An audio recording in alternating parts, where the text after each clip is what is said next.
What are the challenges of public speaking? By the end of this video, you'll understand more of the challenges of public speaking that you never even knew existed. My name is Jason Hewlett. I'm a Hall of Fame keynote speaker and award-winning entertainer.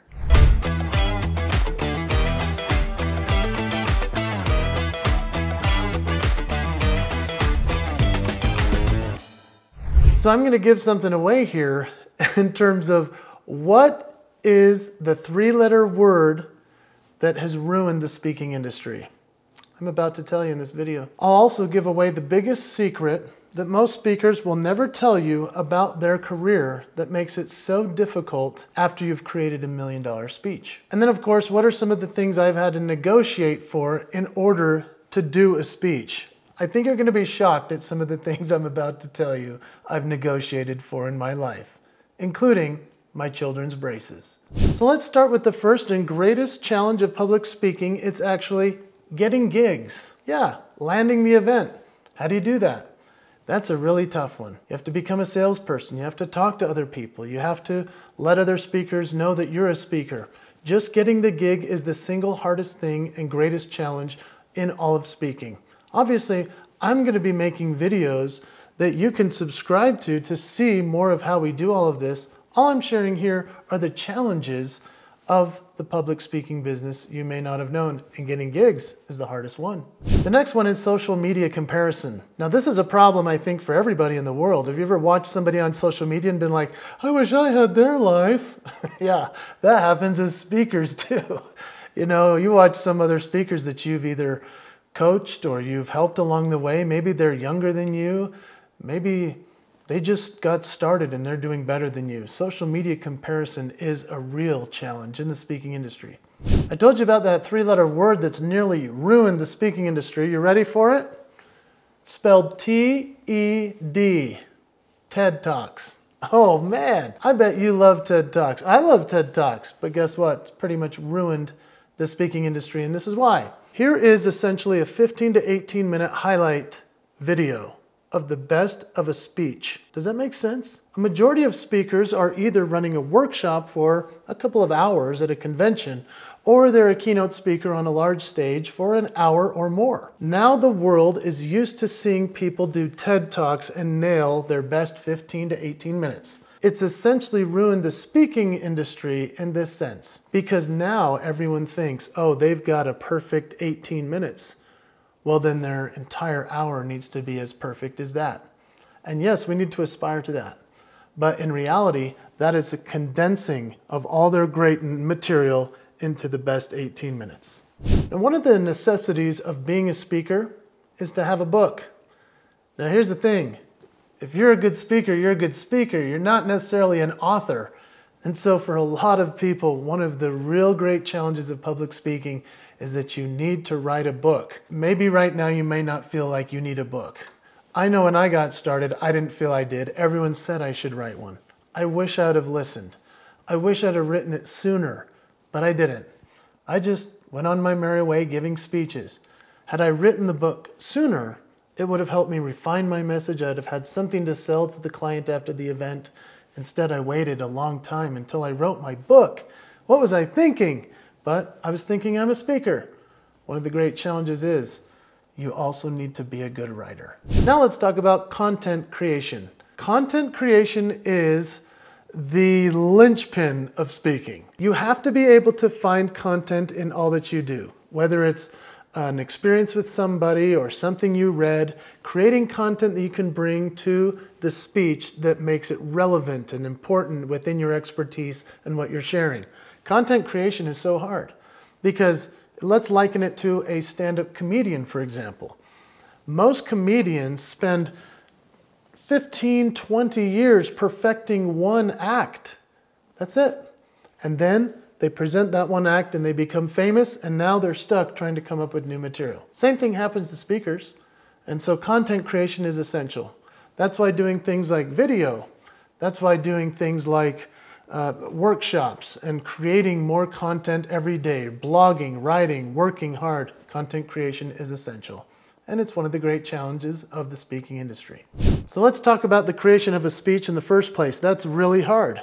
I mean, coming up with your first good 15 minutes, as I've talked about in other videos, that's essential. What are your signature stories? What are your pieces that make people engaged or laugh or cry? Those are all pieces to creating your first message that you're going to give. And once you've created that first message, it might take years until you get it to a point where you're like, ooh, I've got a nice packaged speech. This is so great. Now you can go out and sell it. But creating that is a huge challenge.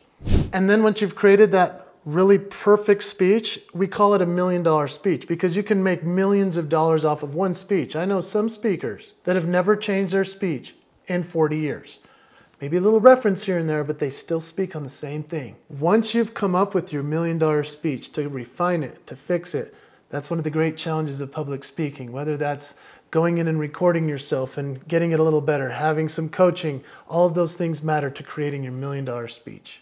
But one of the true great challenges is once you've got the $1 million speech is, what's the next speech? You see, when you're so good, they loved your $1 million speech. They give you a standing ovation and they go, we want you back. And you go, oh man, now I have to come up with another speech as good as the one that took me 15 years to create. I have a year. That's a trick of the trade in the speaking industry. And one of the great challenges for a lot of speakers is knowing what to charge and how much to charge at the right time. In other words, there might be a speaker, like I've seen somebody actually, they heard my fee that I've been doing this for 2 decades, okay? So I have a fee that's pretty high. They came in and said, oh, I should charge that too. Well, that's just naive. They should start down here and work their way up. I mean, if you're famous and you have summited Mount Everest, then okay, maybe you can jump right up to that high fee. But you need to know what to charge and do it at the right time. Obviously, I've made other videos about that. That's why you need to subscribe to this channel, because I've made other videos about how to do the charging and so forth and at the right time. So once you've established your fee, you're going to tell somebody how much you charge and they're going to go, I don't have that amount of money. So you can either sit there and say, oh, I won't do the gig, and then you walk away. That's brave. Or you can say, hey, maybe we can negotiate. Maybe we can trade something.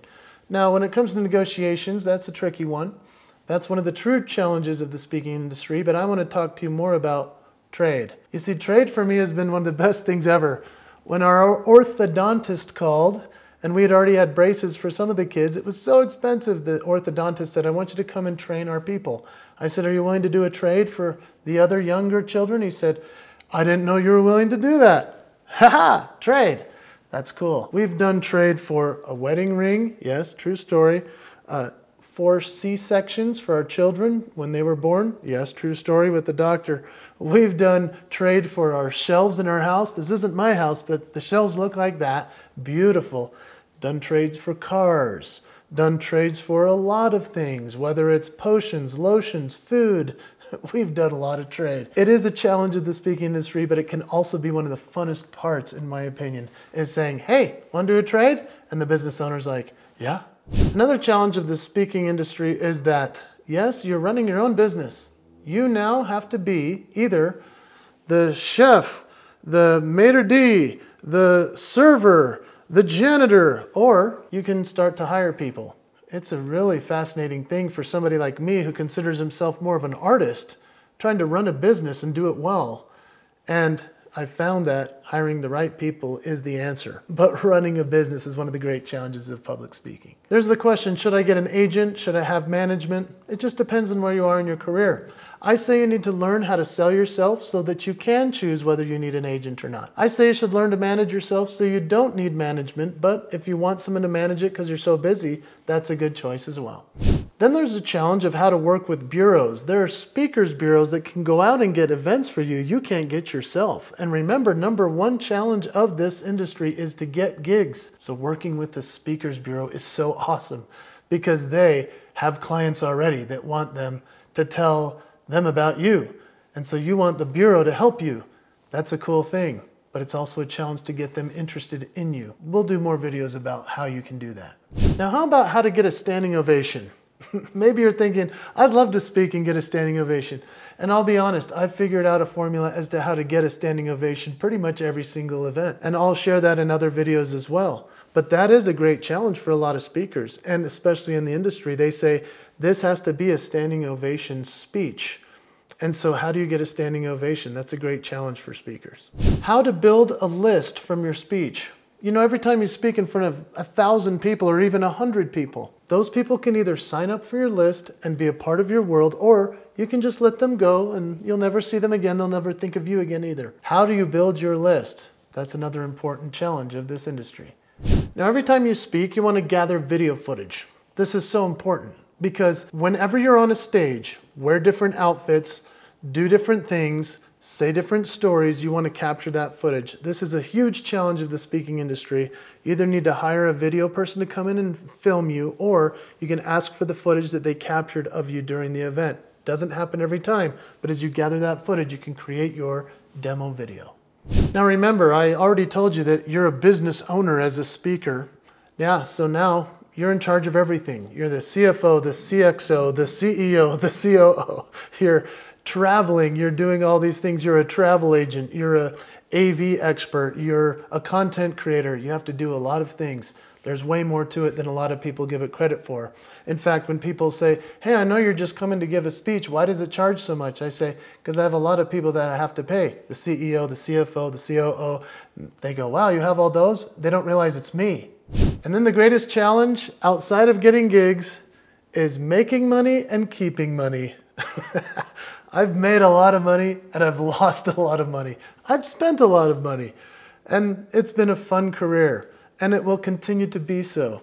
But making money is one thing and keeping it is another. Investing it, being smart about it. Those are some of the challenges of the speaking industry. Now, I hope I haven't scared you too much with what I've shared here, but what I do hope is that you'll think for yourself about how much you are willing to go into this type of a career, because this takes guts. This is one of the greatest things you'll ever do in your life. And so I've just given you some of the challenges. I would love so much for you to think about for yourself. Can I identify and clarify and magnify for me what it is that I need to do in my own life in order to make this work? Because the challenges lead to the opportunities, no doubt. So I need you to go to jasonhewlett.com/ICM. Download the ICM process worksheet. We also include a link in the description below. And I hope that as you fill that out, you'll identify, clarify, magnify for yourself whether this is the right thing for you. Because it can be a challenge, but it can also be a great opportunity. And I hope you'll join me by doing so. I'm Jason Hewlett. See you on the next one.